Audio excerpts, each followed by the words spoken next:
Saudara-saudariku yang dikasihi Tuhan, Shalom.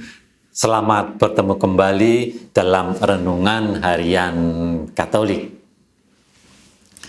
Gereja mengajak kita untuk mendalami Injil Lukas bab 12 ayat 39 sampai dengan 48. Dalam Injil hari ini, Yesus melanjutkan perintahnya yang kemarin. Yesus melanjutkan nasihatnya yang kemarin kepada para murid, yaitu untuk selalu berjaga-jaga. Ia melanjutkan dengan kata-kata ini, "Kalau tuan rumah tahu pukul berapa pencuri akan datang, ia tidak akan membiarkan rumahnya dibongkar."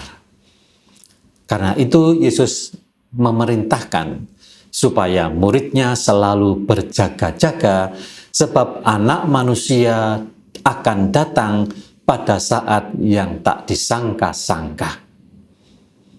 Dan hamba itu akan mendapatkan berkat jika tuannya mendapati hamba itu tetap setia berjaga. Tetapi sebaliknya hamba yang tidak berjaga, bahkan jahat terhadap hamba yang lain, yang membuat penderitaan bagi hamba yang lain, yang menindas sesamanya, yang tidak melayani sesamanya, akan menerima hukuman yang berat. Maka Yesus menutup dengan prinsip ini. Barang siapa banyak diberi, daripadanya akan banyak dituntut. Maka Injil hari ini mengajak kita untuk memandang keadilan dari sudut pandang Allah, bukan dari sudut pandang manusia. Allah adalah hakim yang adil. Ia menuntut pertanggungjawaban sesuai dengan anugerah yang diterima. Hamba yang setia itu mendapatkan kepercayaan yang besar. Kepala hamba itu mendapatkan kepercayaan yang besar. Sementara hamba yang besar itu mungkin saja bisa menyalahgunakan kekuasaan yang dimilikinya. Maka hukumannya tentu akan lebih berat dibandingkan dengan hamba-hamba yang lain. Maka Yesus menutup perikop ini dengan prinsip, barang siapa banyak diberi, daripadanya akan banyak dituntut. Saudara-saudariku yang dikasihi Tuhan, Injil hari ini juga mengajak kita untuk menemukan salah satu cara menciptakan hati yang damai, yang merupakan juga bahasan yang kita temukan juga dalam Injil kemarin. Hamba yang berjaga dan setia itu memiliki hidup damai dalam batin. Ia tidak takut bila tuannya datang mendadak. Dan itulah yang menjadi prinsip adanya damai di dalam hatinya.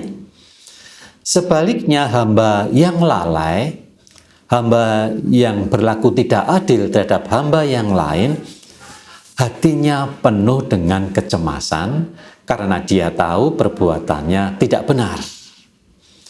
Maka saudara-saudaraku yang terkasih, damai sejati itu lahir dari kesetiaan dan hidup dengan selalu siap siaga, bukan dengan kelalaian. Yang terakhir, Injil mengajak kita untuk menemukan persaudaraan. Hamba yang jahat dalam perumpamaan tadi memperlakukan sesama hamba dengan kasar. Maka ia akan mendapatkan hukuman. Yesus mengingatkan bahwa tanggung jawab dan kuasa itu membawa kewajiban pelayanan. Sekali lagi, tanggung jawab dan kuasa itu membawa konsekuensi pelayanan, keadilan, dan persaudaraan. Maka persaudaraan sejati itu tumbuh ketika kita saling merawat dan menghargai, bukan dengan saling memperlakukan dengan tidak adil. Kita membutuhkan tangan Tuhan untuk membentuk hati kita. Maka pesan Injil hari ini kiranya mengajak kita untuk melihat bahwa hidup adalah sebuah anugerah.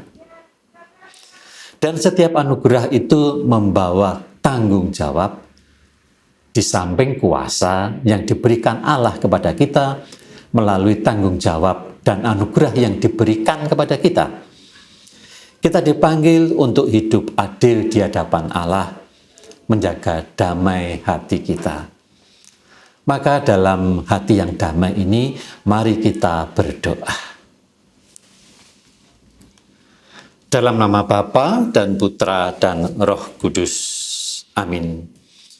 Tuhan Yesus, Engkau telah mempercayakan hidup, Engkau mempercayakan kepada kami banyak anugerah, kuasa, dan tanggung jawab.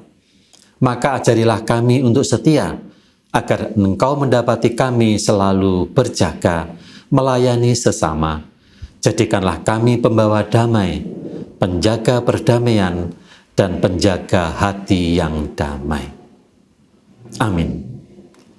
Tuhan bersamamu, dan semoga Allah yang Maha Kuasa memberkati saudara sekalian dalam nama Bapa, Putra, dan Roh Kudus. Amin.